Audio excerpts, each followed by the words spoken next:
ज़ीशान उस्मानी। आज आपके पास हम बहुत अच्छी वीडियो लेकर आए। इसमें मुफ्ती तारिक मसूद साहब मेरे पास मौजूद हैं। इनको मैं काफ़ी अरसे से फ़ॉलो कर रहा हूँ। वो एक शेर है ना कि एक ही राह में दो तरह का सफ़र, तुमने सैर की हम भटकते रहे। तो मुफ्ती साहब सैर कर रहे हैं, मैं भटक रहा हूँ। तो कुछ सवालात जहन में थे, इनकी बड़ी ज़रा नवाजी की इन्होंने टाइम दिया। मैं सवालात एक साथ पूछ लेता हूँ जो जहन के अंदर है, फिर मैं माइक मुफ्ती साहब को दे दूँगा, फिर मुफ्ती साहब उसका जवाब दे सकेंगे। मुफ्ती साहब, पहला सवाल ये है कि हमारे माशरे में मुनाफ़क़त बहुत फैल गई है और मुनाफ़क़त के बगैर हम कोई काम नहीं कर पा रहे और इसकी कोई सोल्यूशन नज़र नहीं आता। तो कोई तरीका ऐसा हो कि हम बहैसियत कौम इस मुनाफ़क़त से बाहर आ सकें, 0-1 में काम करें, सच झूठ क्लियर हो जाए। हर चीज़ धुंधली हो गई है, हर चीज़ में गदलापन आ गया है। इसको खालिस की तरफ कैसे लेकर आए? देखिए, बंदे का अकीदा होता है, नीयत होती है, अमल होता है, इखलास होता है, फिर कबूलियत भी होती है। लगता है ये इस मुनाफ़क़त की वजह से हम कबूलियत की स्टेज पे नहीं पहुंच पा रहे। तो पहला तो सवाल ये कि मिन हिस्सुल कौम पाकिस्तान से मुनाफ़क़त कैसे ख़त्म हो। दूसरा सवाल ये है कि हमारे पास बहुत ज़्यादा बच्चे हैं, 138.2 मिलियन यूथ हैं, 14 करोड़ बच्चे। जोग्राफिकली डिस्पर्स करें तो 40 बच्चे बनते हैं पर माइल।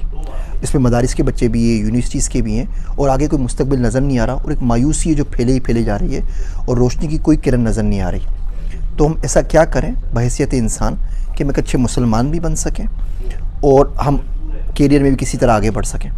और तीसरा और आखिरी सवाल, तो पहला सवाल तो हो गया मुनाफ़क़त का, दूसरा यूथ को आप क्या मशवरा देंगे, और तीसरा सवाल ये है कि हम लोग रब से बहुत दूर आके पड़ गए। अल्लाह के रसूल सल्लल्लाहु अलैहि वसल्लम, बाकी कोई भी चीज़ हमारे एजेंडा में शामिल नहीं है जो हमें रब से करीब करे। रब से जो ताल्लुक़ होता है वो टूट गया है। हम किसी से मोहब्बत करते हैं ना, उसको व्हाट्सएप पे मैसेज करते हैं, ब्लू टिक लग जाए और जवाब ना आए तो लड़ पड़ते हैं कि यार 5 सेकंड हो गए तुमने जवाब नहीं दिया। अल्लाह से कनेक्शन फ़ील ही नहीं होता। हमारा माबूद अलग है, महबूब अलग है। नमाज में बोलते हैं अल्लाहु अकबर और दुनिया में बोलते हैं कि नहीं जी, तो अकबर तो पैसा होता है और दोस्त होते हैं और यार होते हैं और सोर्स होते हैं और गाड़ी होती है। तो हम क्या करें कि हम बहैसियत मुसलमान रब से जुड़ सकें, वो हुजूरी की कैफियत हमें नसीब हो सके। बिस्मिल्लाहिर्रहमानिर्रहीम। मैं पहले लोगों को बताता चलूँ कि मैं डॉक्टर ज़ीशान साहब से सवालात पूछने के लिए आया था। डॉक्टर साहब ने उल्टा मुझसे सवालात शुरू कर दिए हैं। मैं डॉक्टर साहब से मिलने आया हूँ, डॉक्टर साहब मुझसे मिलने नहीं आए हैं। और मेरा इरादा था कि मैं अपने चैनल पे डॉक्टर साहब से कुछ मालूमात लेके शेयर करूँ लोगों के साथ। तो ये ऐसे ही है जैसे पुलिस किसी को पकड़ने आए और डाकू पुलिस को पकड़ ले, तो यही मेरे साथ हुआ है। ये जो तीनों सवाल डॉक्टर साहब ने पूछे हैं, ये तीनों के जवाबात डॉक्टर साहब ज़्यादा अच्छे दे सकते हैं। उसकी वजह यह है कि डॉक्टर साहब, कुछ चीज़ों का ताल्लुक़ होता है शरीयत से। शरीयत तो उसूल और ज़ाब्ते बयान करती है। जैसे मुनाफ़क़त के बारे में पहला सवाल डॉक्टर साहब ने पूछा कि मुनाफ़क़त से हम कैसे बचें। तो मैं तो ये बता सकता हूँ कि मुनाफिक को क्या क़यामत के दिन अज़ाब होगा। इन्नल मुनाफ़िक़ीन फ़ी दर्किल अस्फ़ली मिनन नार। मुनाफिकीन जो हैं वो क़यामत के दिन जहन्नम के सबसे निचले तबके में होंगे। सूरह बकरा जो कुरान की सबसे पहली सूरत है, उसी में अल्लाह ने मुनाफिकीन का तज़किरा किया है कि जब आपके सामने आते हैं तो कुछ और, आपकी गैर मौजूदगी में कुछ और बन जाते हैं। तो मुनाफ़क़त की यही डेफिनेशन है कि आपके सामने कुछ और पीठ पीछे कुछ और। तो जो हमारे कौम का एक अलमिया है, मिन हिस्सुल कौम, हम उसमें मुब्तला हैं। बाकी ये कि इससे बचा कैसे जा सकता है, कौम की इस्लाह कैसे होगी, इन चीज़ों का ताल्लुक़ है तजर्बे से। तो जो आदमी दुनिया में घूमा, और डॉक्टर साहब कितने कंट्रीज़ आप घूम चुके हैं? 123 ममालिक में जा चुके हैं डॉक्टर साहब। यूनिवर्सिटियों में लेक्चर दे चुके हैं, हर तरह के लोगों से मिले हुए हैं। तो ये डॉक्टर साहब बताएँगे कि कैसे मुनाफ़क़त से हमारे लिए बचना मुमकिन है। जो कौमी ख़राबियाँ होती हैं ना, वो जिन्होंने कौमों का मुताला किया हुआ, कौमों को पढ़ा हुआ, वो ज़्यादा अच्छा गाइड कर सकते हैं। तो ये मेरा डॉक्टर साहब से सवाल है कि हम मुनाफ़क़त से कैसे बच सकते हैं। आपका दूसरा सवाल क्या था डॉक्टर साहब? यूथ क्या करें आजकल के दौर में? हर बंदा, देखें, यूथ क्या करे, एक काम तो वो है जो मैं कहता हूँ, शादियाँ करे। बहुत से मसाइल यूथ के इसी से हल हो जाएंगे। क्योंकि डॉक्टर साहब अभी बता रहे थे कि यूरोप जैसी बेहयाई, मगरबी ममालिक जैसी बेहयाई पाकिस्तान में भी फैल गई है। तो ज़ाहिर है जब आपका पेट भरा हुआ नहीं होता ना, जैसे मशहूर है ना कि किसी ने भूखे से पूछा कि 2 और 2 कितने होते हैं, उसने कहा 4 रोटियां। हालांकि सवाल रोटी के बारे में नहीं था। तो हमारे नौजवान में एक ये नेचुरल है, ज़ाहिर है, एक औरत की तरफ तबीयत माइल होना। तो जब उनकी डिज़ायर्स पूरी नहीं होंगी तो उनको तो बस अपना नशा चाहिए, गुटखे चाहिए, पान चाहिए, सिगरेट चाहिए। उनको आप विज़न बताएं, उनको आप बताएं कि आप कैसे तरक्की कर सकते हैं। ये सब काम पेट भरे हुए लोगों के होते हैं। जब पेट भरा हुआ हो, आपकी बुनियादी ज़रूरतें पूरी हो, उसके बाद ये सारे काम आप करते हैं। तो यूरोप में अंग्रेज़ों के यहाँ तो ऐसा होता है कि वो गर्लफ्रेंड के ज़रिए अपनी ख्वाहिशात पूरी करते हैं। हमारे यहाँ ना गर्लफ्रेंड है, यानी बीच में लटके हुए हैं जो या तो बहुत ही बेहया बन जाते हैं या कुछ भी नहीं कर पाते। तो वो जब ये मसाइल हल नहीं होते, तो मैंने यूनिवर्सिटी में जब भी बयान किया है ना, तो उनको यूनिवर्सिटी के लड़कों को लड़कियों को सवालात का मौका दिया मैंने, कि जैसे टॉपिक था मेरा मकसद हयात, तो सवाल में 99% यही सवाल आ रहे होते हैं जो बयान का मौजू होता है उससे मुतालिक सवाल नहीं होते। सवाल ये हो रहे होते हैं कि वो फ़लाने के साथ सेटिंग थी, वो शादी नहीं हो रही, बग़ैर छुप के निकाह करना जायज़ है, लड़की को भगाना जायज़ है, वली की इजाज़त के बगैर। तो मुझे ऐसा लगता है कि हम इनको क्या बता रहे हैं और इनके मसाइल कुछ और हैं। ये ऐसे ही है जैसे आप किसी भूखे को बिठा के समझाएं कि यार पाकिस्तान एटॉमिक पावर कैसे बना और हम अपने एटमी असासों को कैसे बचा सकते हैं, और फिर आप उससे कहें कि आपका इससे मुताल्लिक कोई सवाल हो तो आप करें, तो क्या यार मुझे 2 रोटी चाहिए, ठीक है ना, मुझे कोई अच्छी सी बिरयानी मंगवा दें। तो यही सूरत हाल यूनिवर्सिटियों में कुछ चल रही है। तो बाकी यूथ को इस वक्त आप डॉक्टर ज़ीशान जैसे लोगों की ज़रूरत है। और जो 13 किताबें आप लिख रहे हैं, 13 किताबें हैं ना, डॉक्टर साहब ने एक बड़ी अच्छी बात बताई है कि हमारे यहाँ अगर मदरसे से पढ़ा हुआ बच्चा है, वो बीकन हाउस में, सिटी स्कूल जैसे, उनकी यानी तालीम का सिस्टम बिल्कुल अलग है, वो दुनिया में कहीं सर्वाइव नहीं कर सकता। और जो दूसरे स्कूलों में पढ़े हुए लड़के हैं, बच्चे हैं, वो भी एक ख़ास यानी एक तालीमी निज़ाम के तहत गुजरे हुए होते हैं, वो भी उसी ख़ास माहौल में तो चल सकते हैं, उसके अलावा कहीं वो सर्वाइव नहीं कर सकते। तो डॉक्टर साहब एक बहुत अच्छा सिलेबस तश्कील दे रहे हैं। वो इतना अच्छा सिलेबस है कि अभी मैंने इरादा किया है कि जैसे ही इनकी किताबें कंप्लीट होती हैं, सबसे पहले तो कोशिश करूँगा सबसे पहले मैं किताबें ख़रीदूँ डॉक्टर साहब से। तो इस तरह के लोग मुल्क में स्कूलों का ऐसा जाल बिछा दें, ऐसा सिलेबस लेकर आएँ कि उससे पढ़ने वाले लड़के, बच्चे, बच्चियाँ, उनकी तरबियत भी हो, शरीयत के मुताबिक इस्लामी नहज पे उनकी ट्रेनिंग हो, तरबियत हो जो सही इस्लाम है, और साथ साथ वो माशरे में सर्वाइव भी कर सकें। तो अभी हमारी 1 घंटा मीटिंग में यही बात चल रही थी डॉक्टर साहब से। बहुत ज़बरदस्त इन्होंने गाइड किया, बहुत कुछ मुझे सीखने का मौका मिला।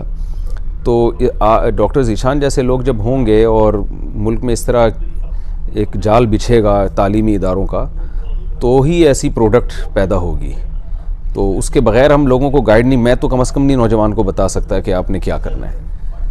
आखिरी रब से जो डिस्कनेक्ट हुआ है, देखें रब से तो ताल्लुक़ पैदा होता है, मन काना यरजू लिक़ा अल्लाह फ़इन्न अजल अल्लाहि लाआत।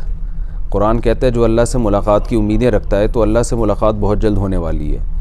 अल्लज़ीना यज़ुन्नूना अन्नहुम मुलाक़ू रब्बिहिम व इन्नहा लकबीरतुन इल्ला अलल ख़ाशिईन अल्लज़ीना यज़ुन्नूना अन्नहुम मुलाक़ू रब्बिहिम व अन्नहुम इलैहि राजिऊन। बार बार आपने अपने दिमाग में ये बात बिठानी है कि हमने जाना अल्लाह के पास है। देखें जब भी कोई टेंशन आती है ना, तो इस्लाम ने क्या कहा है, ये दुआ पढ़ा करो, इन्ना लिल्लाहि व इन्ना इलैहि राजिऊन। हम अल्लाह के ग़ुलाम हैं और उसी तरफ लौटना है हमने। तो इंसान मोहब्बत उसी से करता है, उसी से करनी चाहिए जिसकी तरफ जाना है आपने।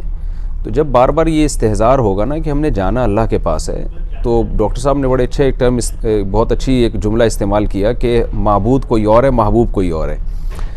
हम खुदा को माबूद तो बनाते हैं, महबूब नहीं बनाते।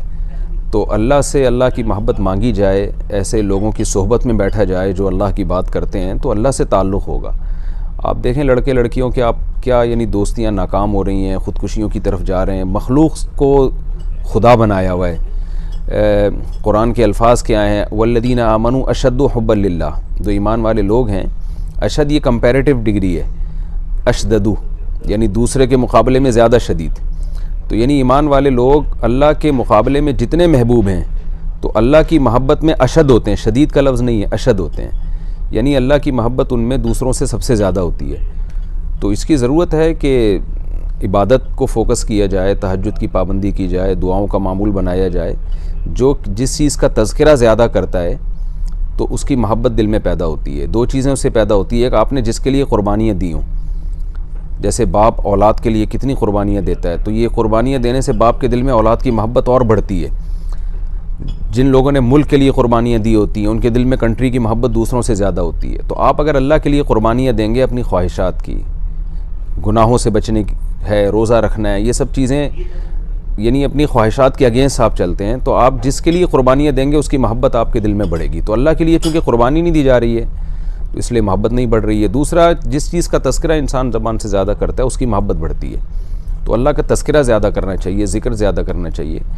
मैं समझता हूँ ये 2 चीज़ें हैं जिससे अल्लाह की मोहब्बत बढ़ सकती है। बड़ी डॉक्टर साहब। अच्छा डॉक्टर साहब, आप ज़रा पहले अपना भी तारुफ़ करवा दें ना थोड़ा सा, कि डॉक्टर साहब इतने काबिल आदमी हैं कि मैं इनका तारुफ़ भी नहीं करवा सकता। इसके लिए भी काबिलियत का एक मैयार होना चाहिए, तो ये अपना ख़ुद तारुफ़ करवाएंगे। जी, आप लोग मुझे जानते हैं, मेरा नाम है ज़ीशान उस्मानी। मेरे पास 6 मास्टर्स हैं, एक PhD है, सब कंप्यूटर साइंस में। पढ़ने के अलावा ज़िंदगी में ज़्यादा कुछ किया नहीं है। मेरे बेडरूम में कोई 26,000 किताबें मैंने सारी पढ़ी हुई हैं। 123 मुल्कों का सफ़र है, 21 मुल्कों में मैंने काम किया हुआ है, 10-11 मुल्कों की रेजिडेंसी है।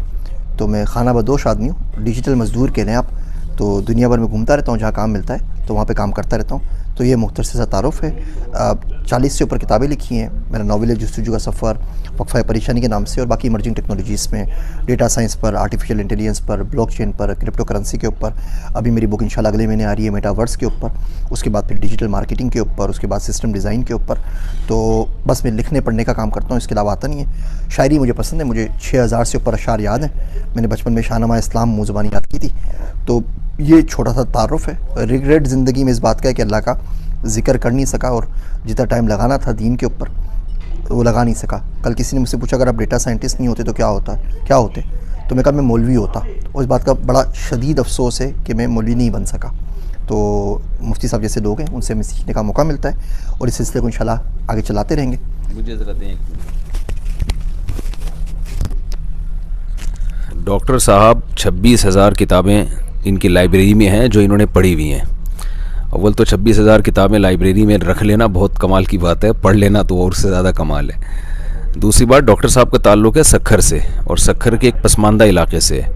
लेकिन आप देखें कि मैं तो बहुत सारी चीज़ें सीखने के लिए आया था और अल्हम्दुलिल्लाह मौका मिला है मुझे, और सीखता रहूँगा इंशाअल्लाह। लेकिन आप देखें कि पाकिस्तान में किस कदर काबिल लोग मौजूद हैं जो बाहर जाके अपनी काबिलियत के जौहर दिखाते हैं। फिर तो डॉक्टर साहब पाकिस्तानियों से काफ़ी नाला भी हैं कि यहाँ काबिलियत की कदर नहीं है। तो इस पे डॉक्टर साहब ने अपने काफ़ी दुखड़े सुनाए हैं। तो ये एक बहुत अफसोसनाक सूरत हाल है कि यहाँ काबिल लोगों को तरक्की करने दी नहीं जाती।